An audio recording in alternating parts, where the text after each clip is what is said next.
What can solve any problem? I'm going to show you. Keep watching.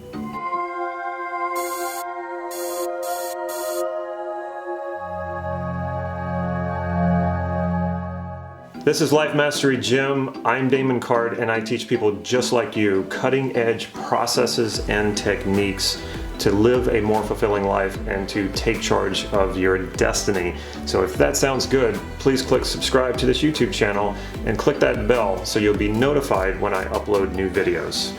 There is no problem that communication and education cannot solve. I've been studying and practicing and teaching Neuro Linguistic Programming for years. In this video, you will learn to use NLP to help you solve problems and communicate better. And at the end of this video, I'm going to show you how you can take this even deeper with some free training. What was the first NLP model ever created? Let's see a show of hands here. If you know the answer to that, type it into the comments right now. The first NLP model that was created was actually created before NLP was known as NLP, before it had the name Neuro Linguistic Programming. And that model is called the Metamodel. The Metamodel is a model based on language patterns. And it's also a model that's based on precision. We tend to speak in very general terms. We tend to speak in non-sensory based terms. We use a lot of words that don't really illustrate a picture. You hear people say, show, don't tell. This is how we normally speak. We normally tell people, we don't show them. And even as I'm speaking right now, I'm using a lot of words that are not really rooted in what you see, what you hear, what you feel. They're more conceptual words. And so we compile a lot of concepts. And what happens is we start piling concepts on top of concepts, and we detach from reality so much, like the physical reality around us, that we actually create a lot of problems for ourselves just by getting lost in our own concepts. So what the Metamodel does is it basically identifies these patterns, these very vague patterns that are very disconnected from the actual sensory experience that we're experiencing. And it provides counters or ways to question those patterns so that we then have to go into the deeper structure of where the language is coming from, which is sensory based. Everything in language is somehow connected, even though it may be distantly, but it's somehow rooted and connected to our physical reality. I mean, that's how language came about to begin with. It's a way of transferring or helping someone else understand my experience, a way of communicating my experience to someone else. But it's always rooted in like what we actually experience, and that can only come from the five senses.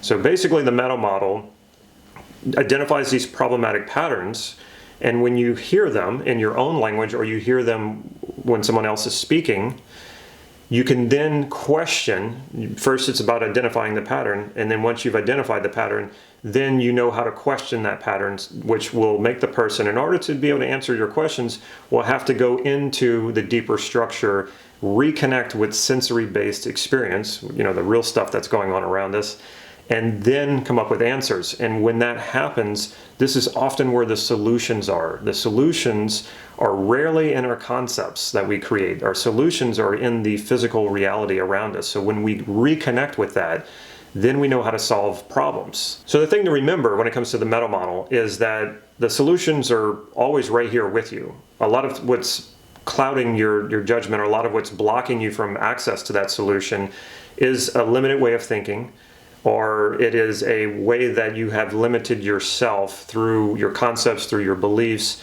And language has a lot to do with that. Language is an indication of what those limitations are.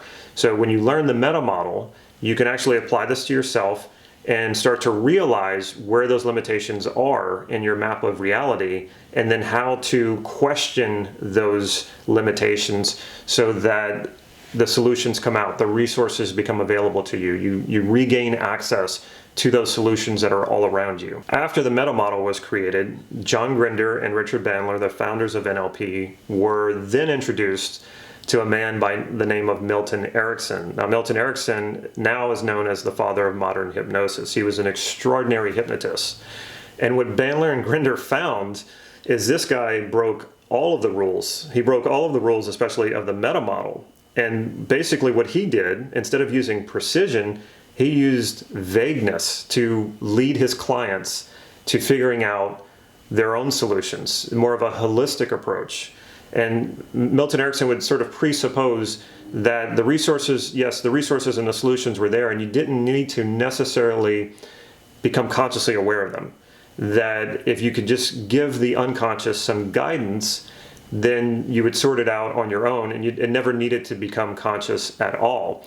And by being vague, a lot of times hypnotists will use very vague terms or vague concepts because it's very hypnotic. It's very trance-like. If you listen to a person for a long time speak in very vague terms, the tendency will be that you will go into a trance. Bandler and Grinder studied Milton Erickson, and what they came up with was a new communication model, which was the Milton Model. And sometimes the Milton Model is called the reverse of the Metamodel, because on one end of the spectrum, the Metamodel is all about precision and getting very conscious about what solutions you need and how to get them. And then on the other end of the spectrum is the Milton Model, which is very vague, very hypnotic. And when you use the Milton Model, it's about sort of guiding your unconscious in a particular direction, but not giving you the exact instructions, because being too conscious of the instructions, you could actually trip yourself up. So it just allows your unconscious to sort of, it gives it the direction it needs, and then presupposes that it can heal itself, that it can find the solutions, find the resources, and that none of this needs to become conscious. So you got two different problem-solving communication models on completely different ends of the spectrum. And last but not least, what the founders of NLP discovered with Milton Erickson was his extraordinary ability to read nonverbal communication. Milton Erickson had been bedridden due to polio when he was a teenager. And he cultivated this extraordinary ability to listen, not just with his ears, but with his eyes, and also to hear not just words, but to hear a lot more in a person's nonverbal communication. And the power of this comes from that nonverbal communication really being what the unconscious is communicating. You're very conscious of the words you communicate. When you're communicating verbally, you're conscious of what it is you want to communicate. But there's so much more processing that's going on in your unconscious, and your unconscious is also communicating. But consciously, we don't know how to read this. When you start to pick up on people's nonverbal communication, a whole new world opens up, and you start to see what others don't even see about themselves. And when somebody's explaining, if you're a coach and someone's explaining a problem to you, well, they're communicating what they're conscious of, but their bodies and their voices, the tone of voice, is communicating more. And if you can see this nonverbal communication, if you can read it and you can hear it and you can see solutions that the other person can't see because they're not conscious of it, then you become extremely influential, and you can then help guide that person to better solutions. So if you're a coach, this is really an amazing ability to have. This is an ability that you want to cultivate. If you're in sales and you're helping people find solutions by what you offer, again, this is an extremely powerful and necessary skill to create for yourself. The power of nonverbal communication is that it's absolutely honest. You cannot lie. The nonverbal communication comes out. You can lie with your words, but you cannot lie with your physiology. So between the Metamodel, the Milton Model, and being able to read nonverbal communication, there's almost no problem you can't solve. If you think about it, you have language patterns on either end of the spectrum, from precision to being extremely vague. If you understand these two models and you can go between them easily, the solutions, you just see that they're always abundant, they're always there. It's just a matter of getting out of your limitations, getting out of the limited thinking that we all have. We all have these limitations. So when you learn how to overcome them, then you'll start to see solutions everywhere. And then having that sensory acuity and the ability to calibrate, not just yourself, but to be able to do that with other people, there's really no problem that cannot be solved through the good communication. And these are not the only NLP models. There are other NLP communication models, and they're still being developed all the time. So when you learn this and you start to develop the ability and you start to learn more and more about how good communication happens, and that learning part is the education part, really there is no such thing as a limitation that we can't overcome. There's no such thing as a problem that it cannot be solved. So now you know how NLP as a communication model works, but you can't benefit from it unless you actually use it and you cultivate the skills. So one thing that I did to help you is offer this free sensory acuity and calibration training that you can opt into just by clicking the link that's in the description. Also, I'll put it in the comments and I'll link it to this video as well. It's a free 30-day emailed training on how to improve your sensory acuity and your calibration skills. You'll get an email a day for 30 days where you'll have instructions of something new to listen for or something new to look at, so that you cultivate this ability to read nonverbal communication. I'm curious about you. How do you use good communication and education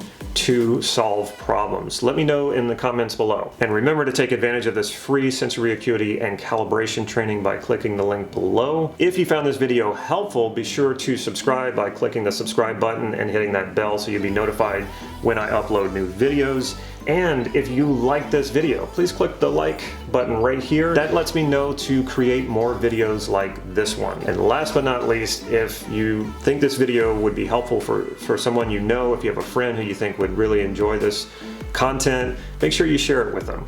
Take care.